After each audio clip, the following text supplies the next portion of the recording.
Hey guys, welcome to today's podcast episode. Today we're joined with Shoney. Neil, thank you so much for joining us. Do you mind just giving us a quick run for who you are, what you do? We can kind of take it from there. Absolutely. Well, thanks so much for having me, my man. And I'm Neil Shoney Mac. I help coaches grow online, grow their client base through advertising, social media, and emails. The main thing that anybody comes to us for is most typically Facebook ads and scaling quickly, taking the shortcut with those. We quite famously don't have a one size fits all. We built a platform over the last 8.5 years of coaching that has over 160 different strategies. About 35 of them are ads based. And it means that every single coach that comes to us, we can fully customize the exact type of strategy that works perfectly for them. Their niche, their product, their price point, all of these things are very important before you choose the perfect strategy. So even if it's like, for instance, a fitness coach that comes to us, not all fitness coaches are created equally. Like you might say, this is a ad strategy that is perfect for fitness coaches, but in our experience, it's not the case. There might be one that works with guys over 40 who are high-end corporates or business owners, and somebody else that works with women between the ages of 25 and 35, one who's going for muscle building and one going for fat loss. And these need different strategies for different volumes of opportunity that they're going to have, the type of things that market will actually opt into or not opt into.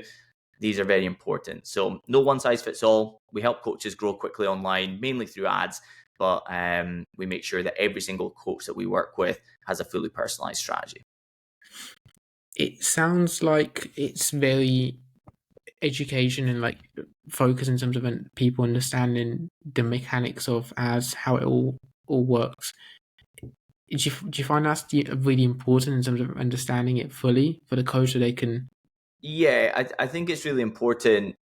On the front end, it's really important anyway. I don't think anybody that comes into any type of coaching program, mentorship, or anything like that type of experience should really just be going, I'm just going to trust 100%. I don't get this, but I'm going to trust you. Like, they should understand why they're doing things. So, like, we have with every single ad strategy, the very first video is always an overview. And we really simply break down how it works, why it's perfect for this market, and why we're putting it on your specific game plan. So everybody should know why they're utilizing something. It shouldn't be a sort of, I'll just trust you type mentality. And second of all, I actually see it as quite a good thing if somebody's been working with us for, 2.5 years and their business has gone from 5K a month in their coaching business to 100K a month in their coaching business, for them to go, I'm done. I know what I'm doing now. Like, it's a good thing. So 100% them understanding the system as well as just being able to implement it quickly is very important. And that's where you mentioned as well, I think for just from my experience, it's getting into coaching a few years ago, it's easy to just think, okay, there's a blueprint somewhere. I'll just take this like lead magnet or this PDF. I'll use it, close my eyes, and just hope it works. But it's never quite the case. Yeah.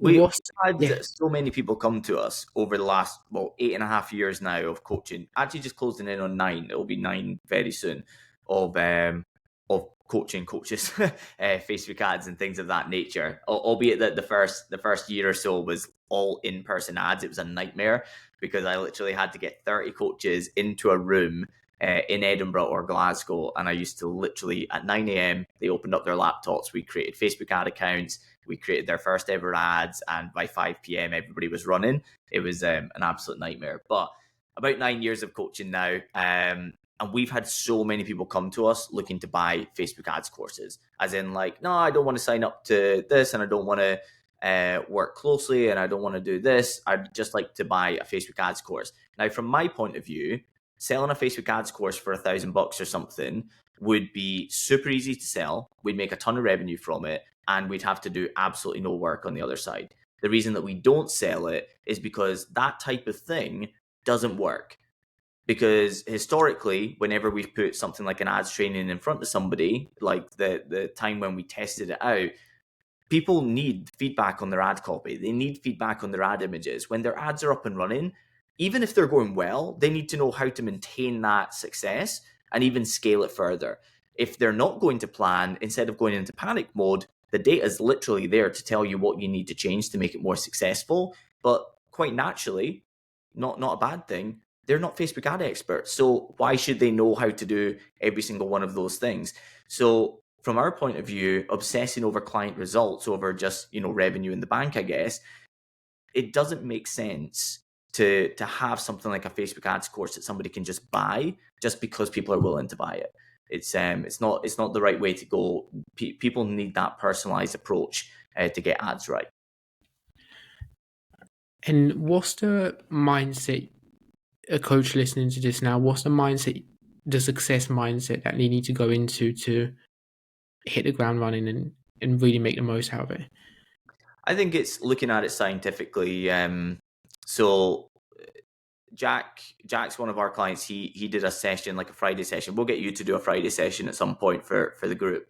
But on Fridays we bring in people. Sometimes they're clients, sometimes they're not clients, and it's usually things that are either like, here's a case study of like what I did here with this strategy, or indeed it's something that maybe we don't even coach inside our program, but it's valuable to the people who are within there. And the one that he did was talking about how when he came in, very, very low income, now consistently over 15K months.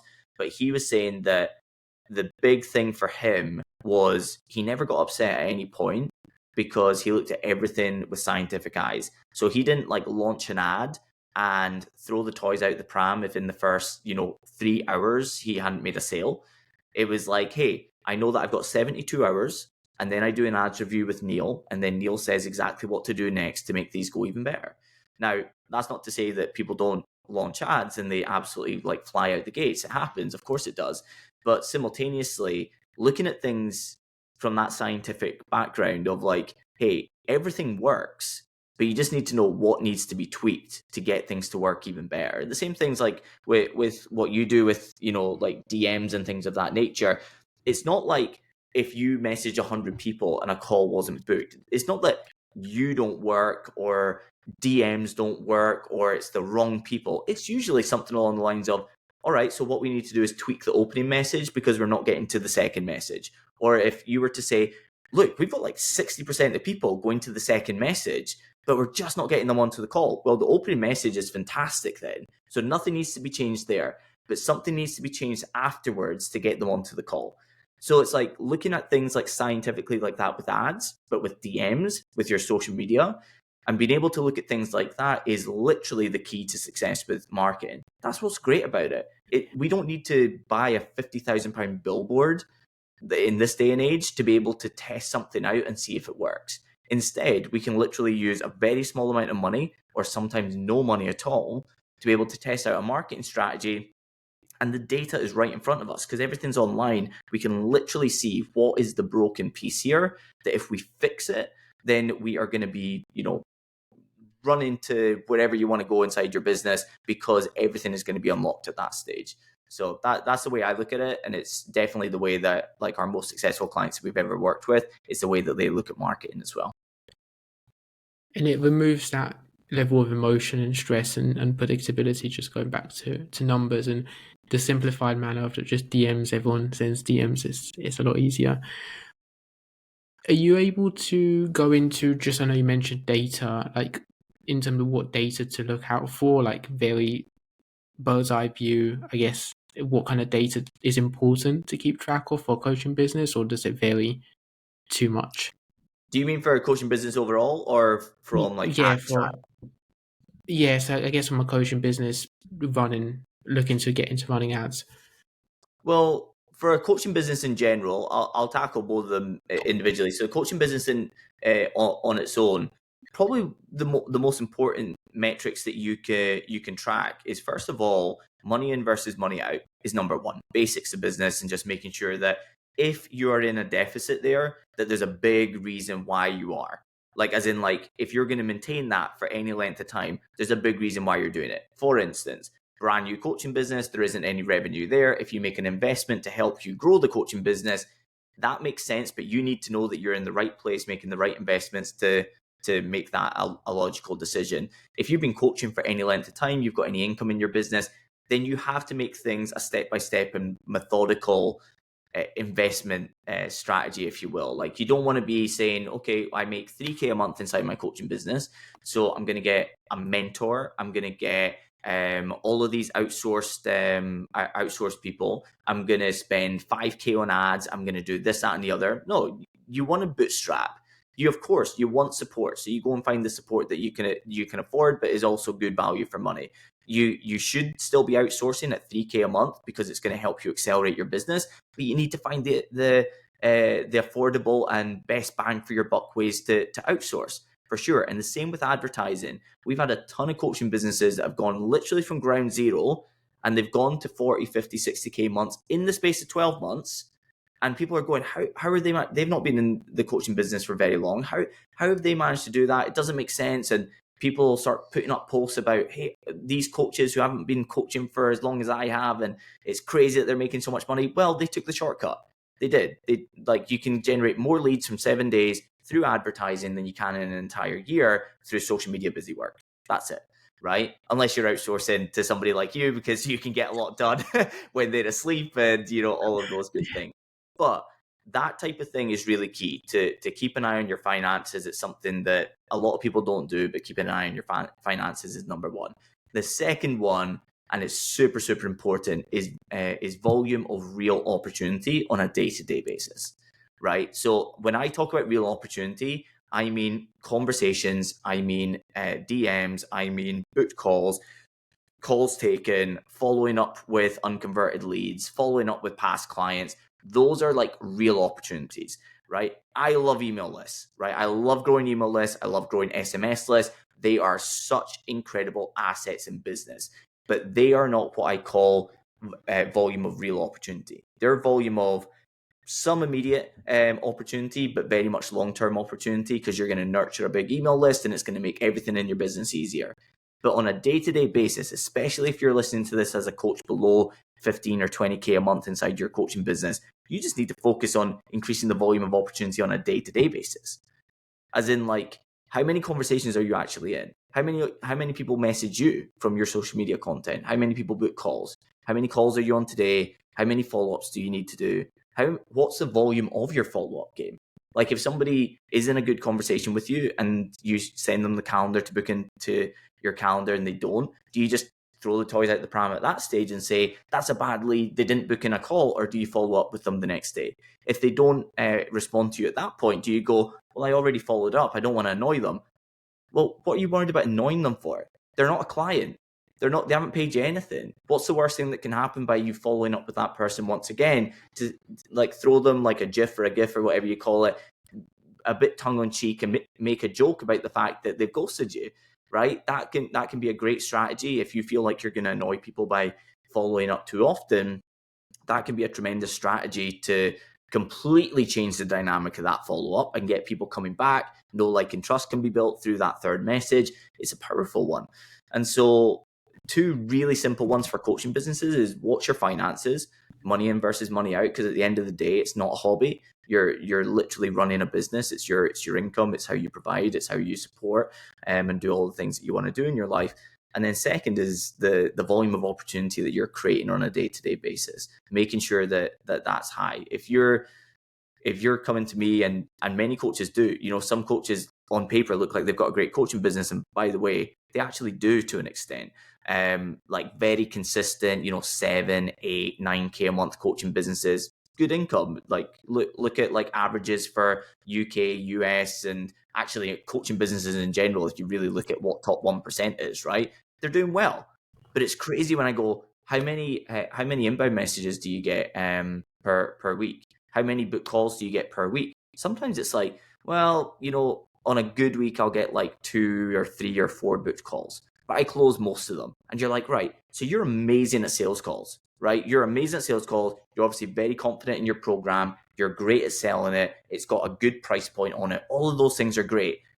But the issue is that you get 2, 3, or 4 calls a week on a good week. Well, that is the biggest issue in the business. So increasing the volume of opportunity is going to come down to utilizing advertising strategies and content strategies and outbounding strategies. I don't usually suggest it to cold audiences, but if you can utilize ad strategies, that allow you to open up 30 or have 30 people message you on a day-to-day basis, that can completely transform that coach's business. Like, that's the type of thing that quadruples a coaching business in 30 or 60 days, because they already have everything else nailed. But the volume of opportunity on the front end is a massive miss. Amazing, and that takes into the next point quite nicely here. So from your perspective, when it comes to, you know, coach listening to this, so like, should I be running ads? Should I do that? Should I do something else? What's the perspective in terms of when you think it's a great idea in terms of looking at running ads and looking at getting into that side of it? Well, my perspective on it has always been, when people come to me and go, well, my mentor said, like, don't run ads until you're at 25K a month. It's like, they've said that because they know that you are not getting leads anywhere else, and through their systems are not getting leads anywhere else. And you have said that you want to run ads because you can see other coaches doing it very successfully, and they want to tell you that it's a big miss and you shouldn't do it because they don't know how to teach it. And if you have to go elsewhere, then you're no longer working with them. So from my point of view, you know, we don't have like a unicorn client, and we certainly don't share like one client a month that's working, that's doing well. Like, we share proof daily. Every single day, it's either on our stories, it's on our feed, or it's in an email. And we share a new win every single day. It's a thing that we focus on in our content strategy. And so they range from coaches that are completely brand new, who are bullish, who are like, look, I'm leaving the corporate space, I'm going into coaching, and I want to make it a success quickly.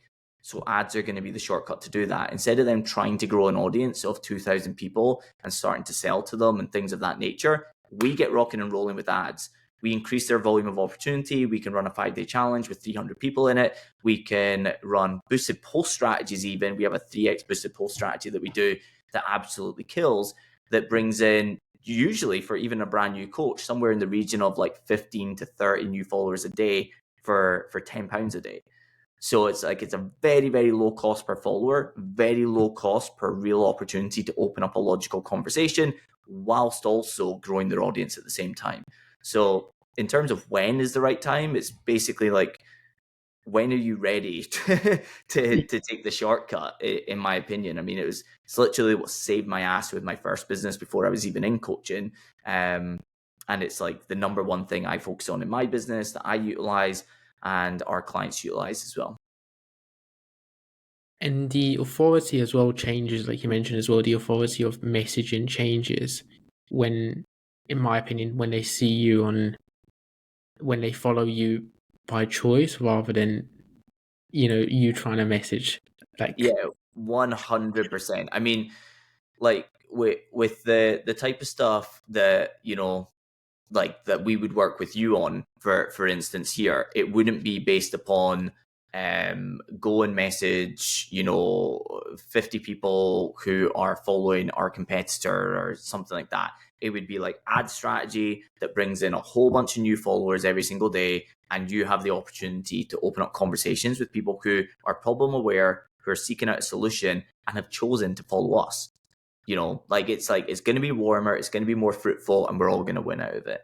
Having that thing of like the hard sell, I mean, I've literally never wanted to do it or had any reason to do it, because obviously, like, we know how to advertise. But that whole thing of like cold DMing, playing the numbers, and, you know, when coaches are booking calls with us and telling us, and, you know, probably 80% are in other mentorships when they book calls with us, and they're you know, doing like outbounding cold messages, you know, you need 100 per day, and you need to have 20% do this and 10% do that and 5% do this, and then hopefully somebody books a call, and hopefully you close it, and hopefully there's a sale.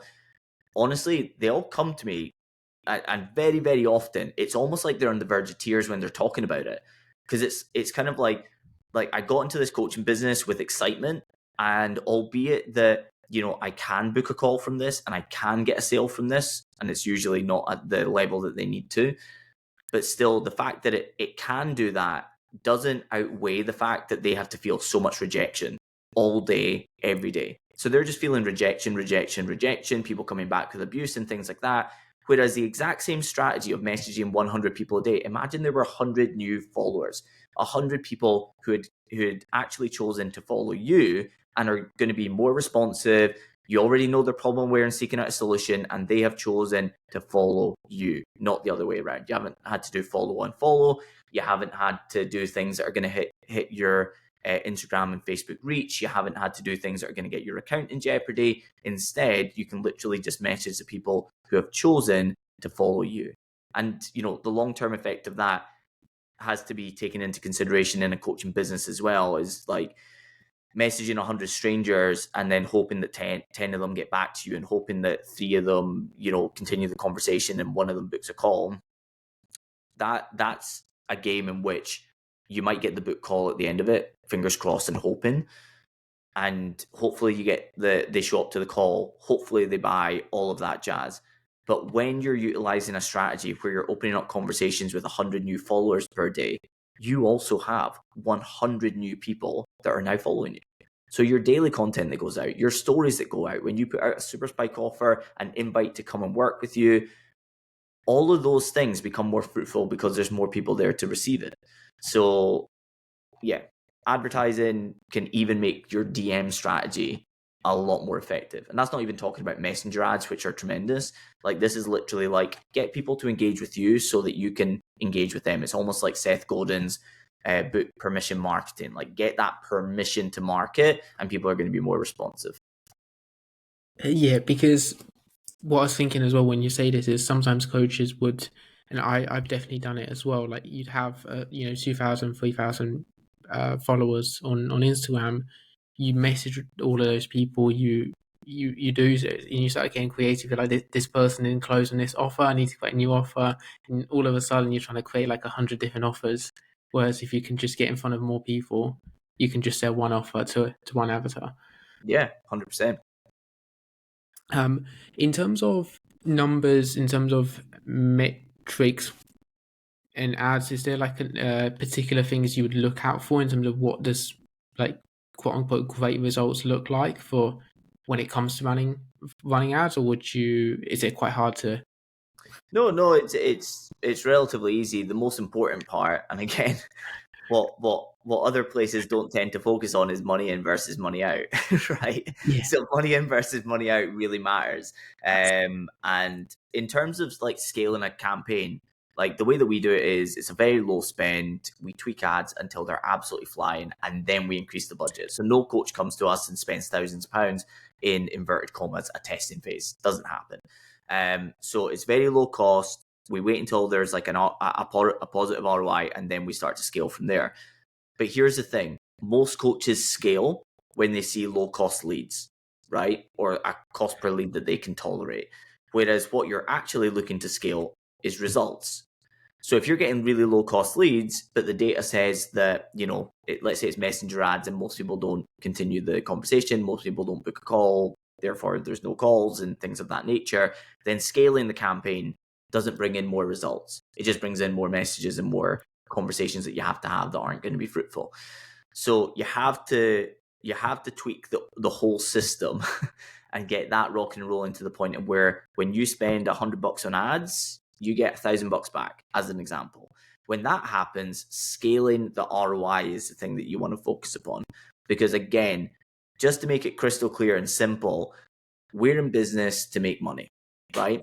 So albeit that we can love our business and it can be fulfilling and it can be an amazing part of our day, simultaneously, like, it needs to make money. Like, some people will look at an ads dashboard and it can say like they got 400 leads this week and the leads were coming in at 32 pence. Wow, absolutely incredible. Like Neil says that that's a lower cost per lead than you would typically see anywhere else. Like, that could be phenomenal, right? However, if none of those buy, on the other side, what's been the net gain? I would say there's some. I mean, you got an email. If you got their phone number, there's some additional benefit there. But you need to start converting them, or it's not going to be the right strategy for you. Like, you don't want to just be spending to grow an email list. You want to, if you're going to utilize a strategy that gets email addresses, you want a strategy that can convert a small number of them into clients so that you're profitable and everybody else joins your email list for free. So you're not just spending to grow an email list. So the very first metric that you need to measure is money in versus money out, right? From there, all the other metrics are great indicators of what needs to be fixed or optimized so that you can get even better results. So for instance, what we use as an example, let's just say a lead magnet, right? So if we're sending somebody to a landing page, or let's say Facebook lead ads, in fact, actually, because that's what we would usually suggest to people to use. So Facebook lead ads, for anybody that's not aware, is an amazing ad that you can use where they don't have to go to a landing page. They can literally, when somebody clicks the button on your advert, it pops open a form instantly. There's no load time, so you don't have anybody drop off. And their name and email address and even their phone number, if you've requested it, is already there, which means that they don't have to manually type. It's very easy to get the lead. It helps with low-cost leads coming in. Now, if you are running that advert and you have leads coming in at below £1 a go, you already know everything's working there. So the ad itself isn't the issue if you're not making ROI. It's everything that happens after the opt-in is where you need to focus your energy. If, on the other hand, you have a cost per lead that's way higher, so it's £3 or £4 or £5 or £6 per lead, or much more, as I hear happens elsewhere, then in that scenario, you need to focus on the ads. Okay, so now we've identified, is it the ads that are the issue, or is it what happens after the opt-in that's the issue to get a better ROI? Now, if we're on the ads, there's another couple of metrics that you can look at to figure out what needs to change here. So the very first thing is link click-through rate. So if you go on your ads dashboard, you can go to custom columns and you can add to your dashboard link click-through rate. It's actually CTR brackets link click-through rate is what it's called. You add that to your dashboard and it's going to give you a percentage. And it might be 0.8, it might be 1.4. What that percentage means is out of every 100 people who just see your advert, how many of them click the button to open up the form? Okay, so it's not how many people click the see more button or comment or like or any of those things. It's actual, like, real action taken, right? If you have a very low link click-through rate, and just to make it easy, that's usually below 1%, then you know the ads themselves need changed. So you need the images and the copy to change so that more people who see it actually want to click that link. Okay, if the link click-through rate is high, so over 1%, but the cost per lead is also high, it means a lot of people are opening up the form, but people aren't submitting the form, which means that you need to change something there. There's different bits of the form that are customizable, like how you present your terms and conditions, there's a little bit of text above name, email address, and phone number. Many people get this wrong because they say something along the lines of, please enter your details below. Whereas you can actually customize it to say, where should we send your free training?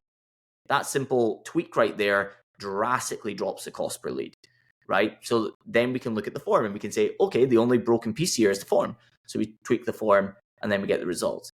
And so as you can see, there's not that many things that you need to look at, but all the data is there to literally tell you what's the broken piece that we need to fix to get better results. And so coming back to the very first question, when we look at things scientifically like that, it doesn't need to be complicated. We can look at literally 3 different things and figure out exactly what the broken piece is that we need to make better. It removes so much emotion and so much stress of it, because it's like, here's the numbers, here's data, here's what needs.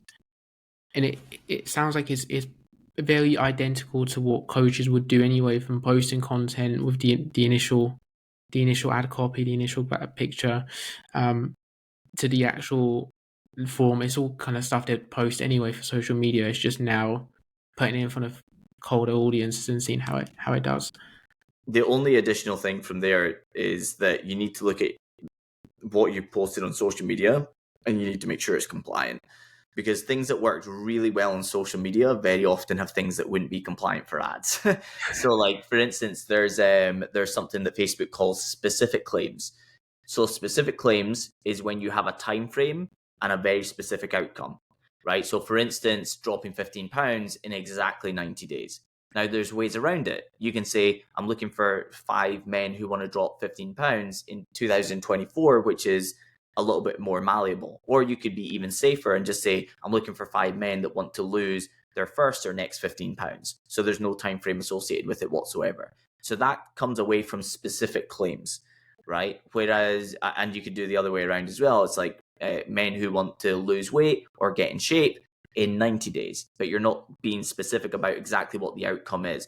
So specific outcomes are typically a pinpoint metric outcome for a pinpoint metric time frame. And so very often the things that work best on social media are saying, I'm looking for people who want to drop 18 pounds or more in the next 90 days, that type of thing. So if you go and boost that, you might lose access to your ad account right away.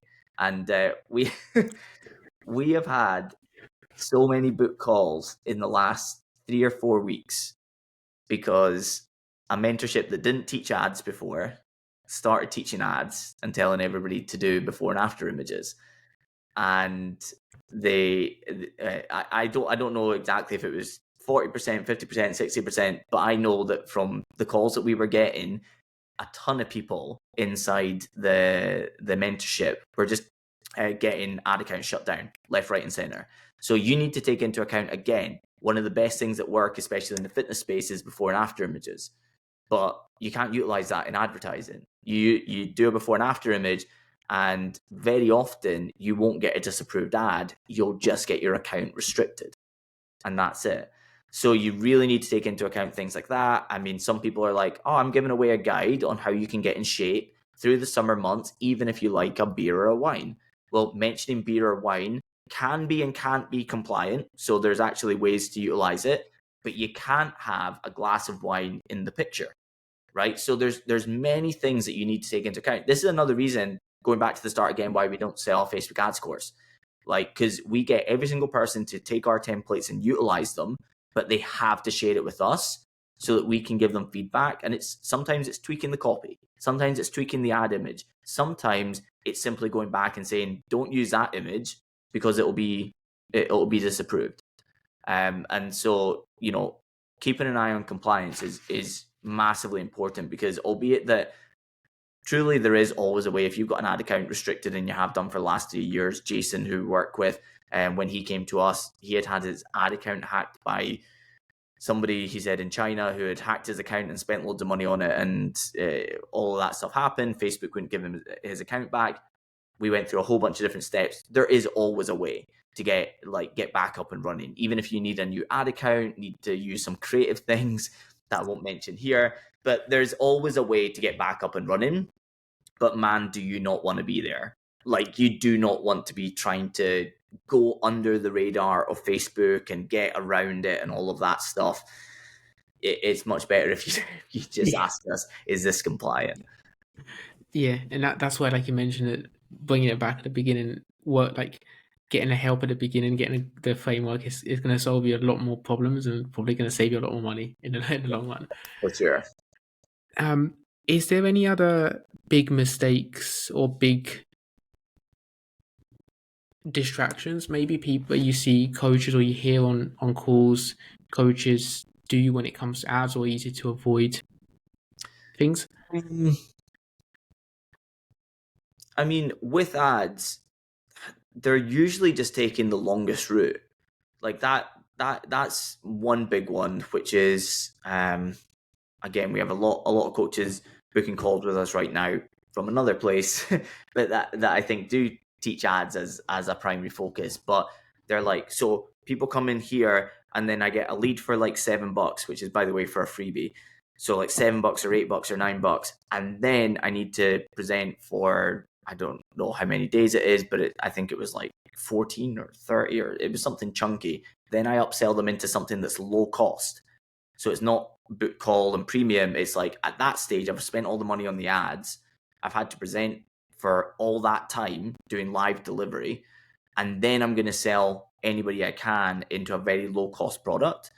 And then from the low cost product, I need to get through 90 days with them. And then I need to try and upsell them into my one-to-one. And I'm like, there's a much shorter route with this. Like a much shorter route to get into the premium sale with a lot less time, energy, effort, things that can break. I mean, longer systems, more things that can break, more things that need to be fixed and optimized. So that's one thing for sure that needs to be taken into account. Outside of that, it's just running poor ads that get very high cost leads.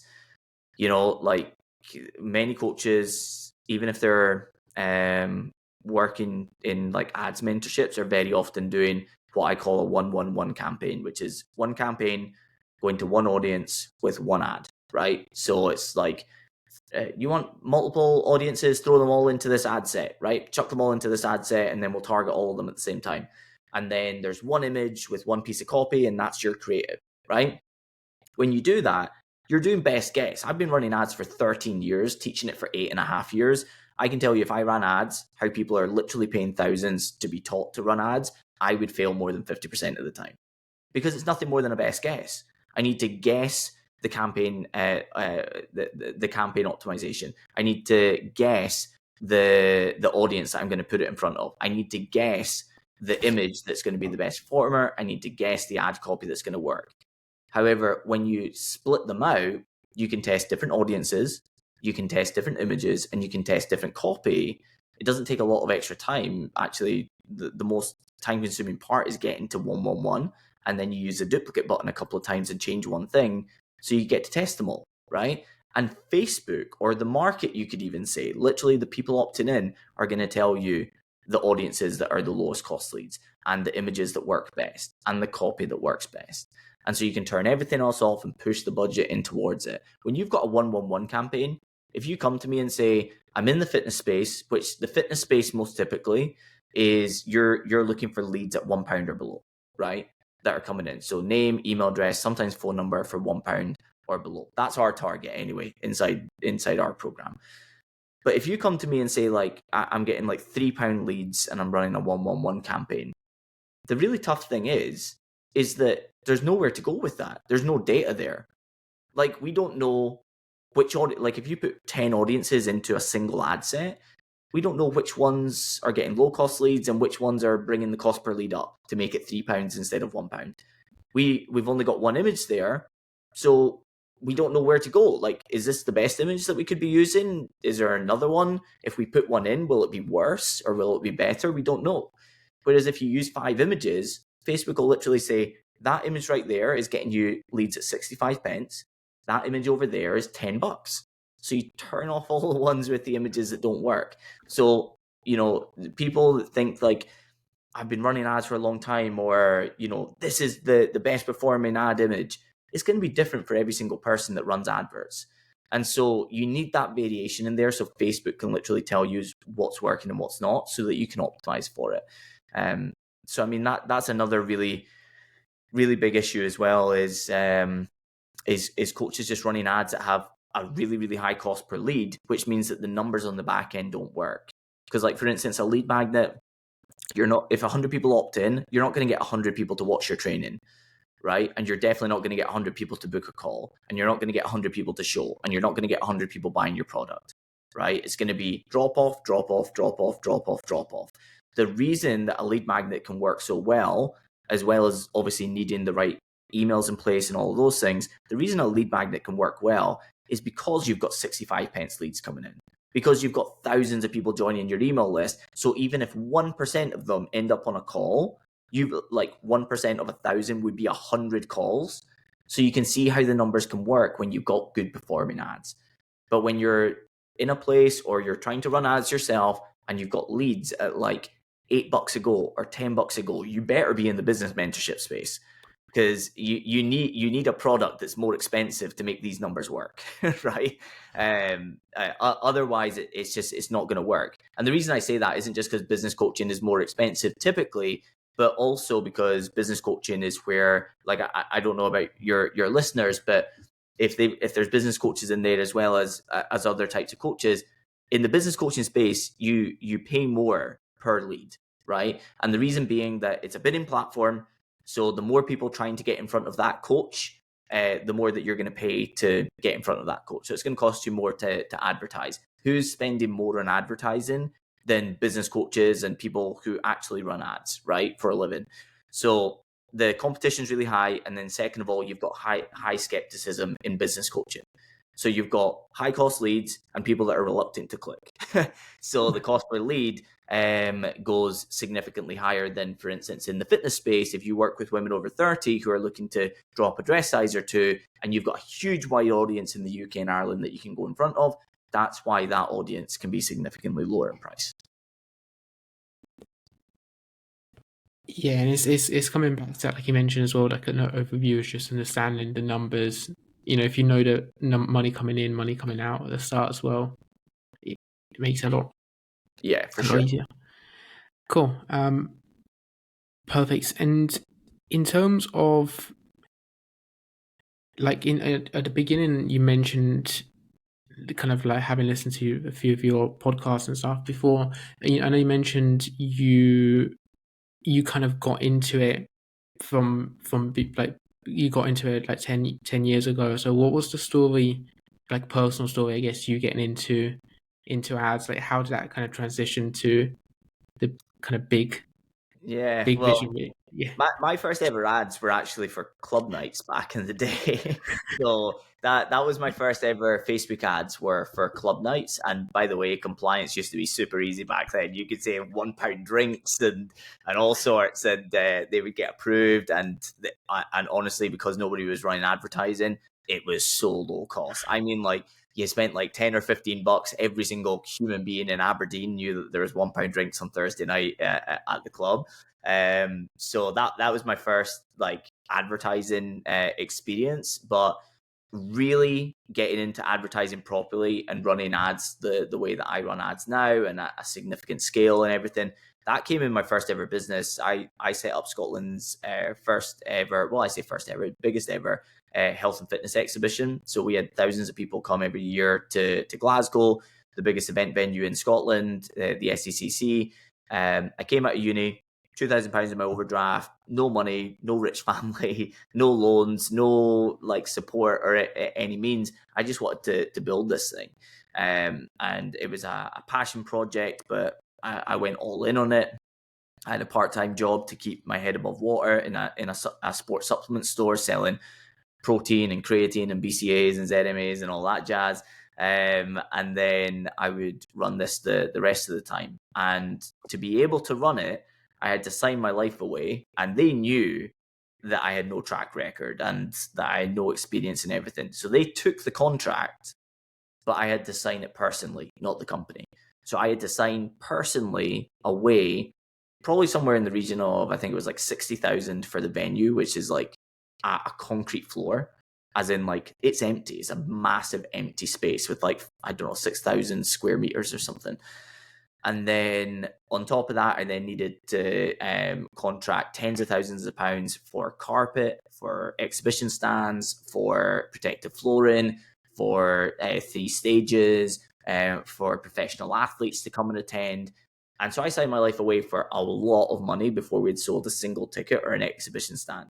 And I just thought that because this wasn't in Scotland, and because we were doing it right, and because we were going high end with it, that people were just going to be jumping over themselves to be there. We released tickets, and I think we sold like 40 tickets or 50 tickets or something initially, and I was like, oh shit, this did not go to plan. And then I was trying to sell exhibition stands, and that was wildly difficult as well. Everybody was like, well, we need to take team, and we're down in London, so we need to travel, and we need to build an exhibition stand and all of that stuff. So they were reluctant to sign up. And I ended up in this position where I spent like 6 months trying to sell this show. I was finding it difficult to sell exhibition stands, but we had sold like a couple of hundred tickets at this point through absolute grafting, posting on social media like 4 or 5 times a day, every single social media platform. We had built an email list through having a pop-up on the website, which was actually quite a good strategy. So we got a few thousand that way, but we'd still only sold like 200 tickets. And it was at that stage that I was like, I've just been doing the same thing over and over again, manual busy work, working 20 hours a day, not really sleeping, to try and make some sales. And it's just not working. So I had to go with something else.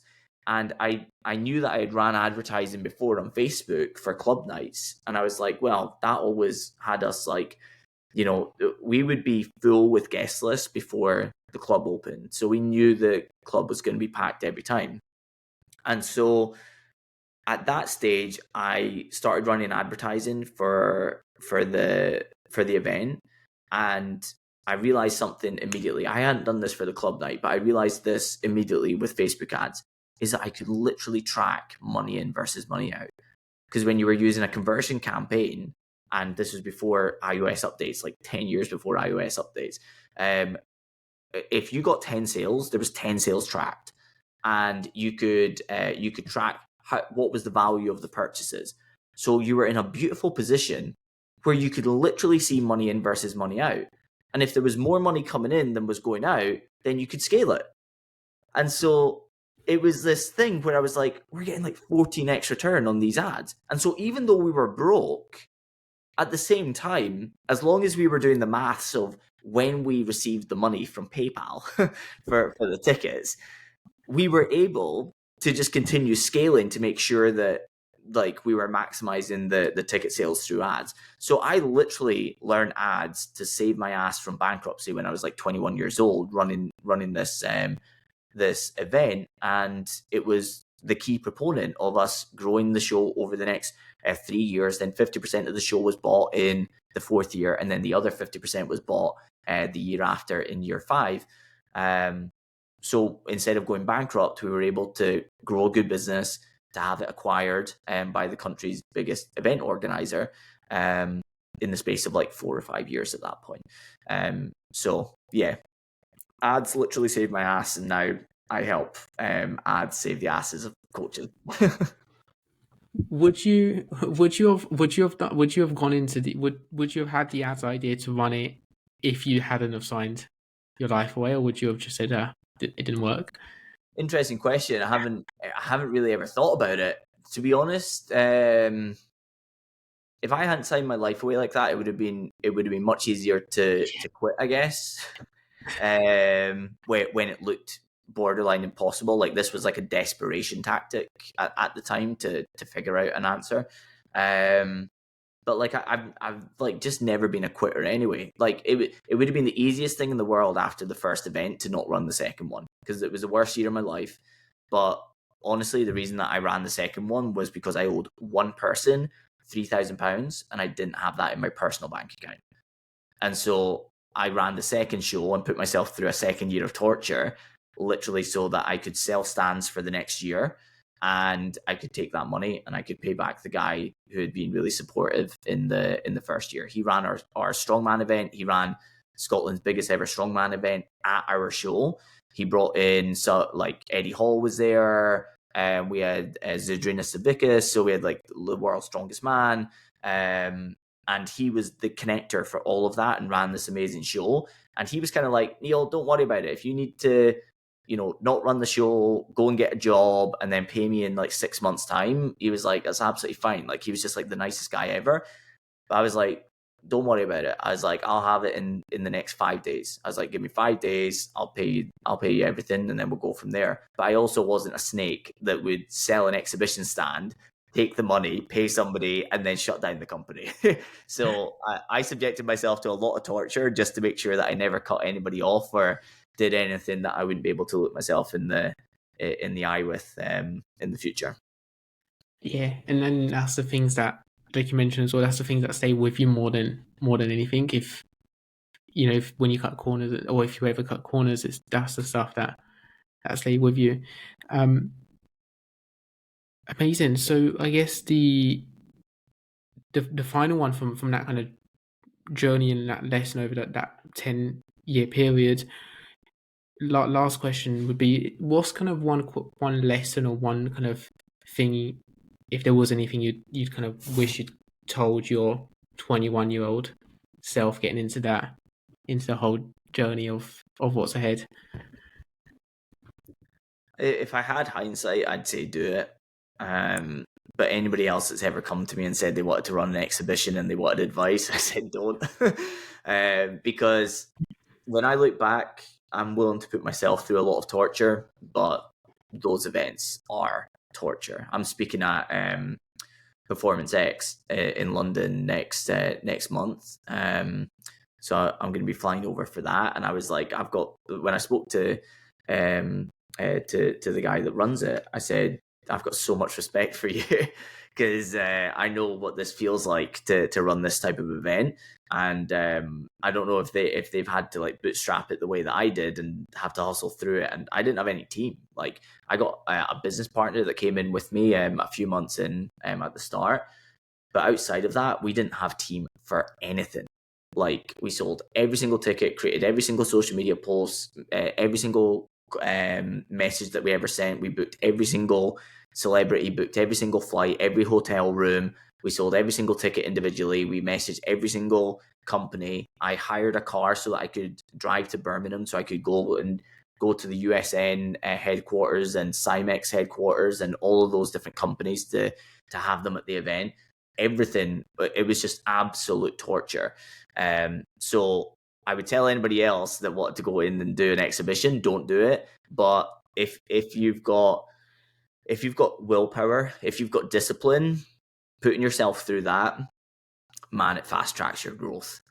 Like the skill set that I came out on the other side of putting myself through truly difficult, torturous things like that.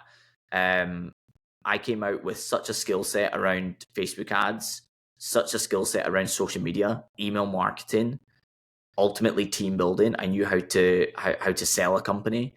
I understood legals. I understood like right across the board. The skill set that I got from that was mental. So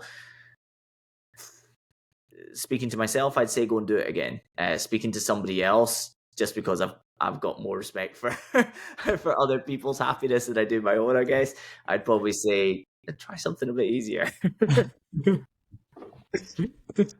Yeah, it's one of those when you question yourself through the dark times or whatever kind of stress you're going through, you're like, oh, it's good in terms of like knowing like, oh, it'll pay off. There's light at the end of the tunnel.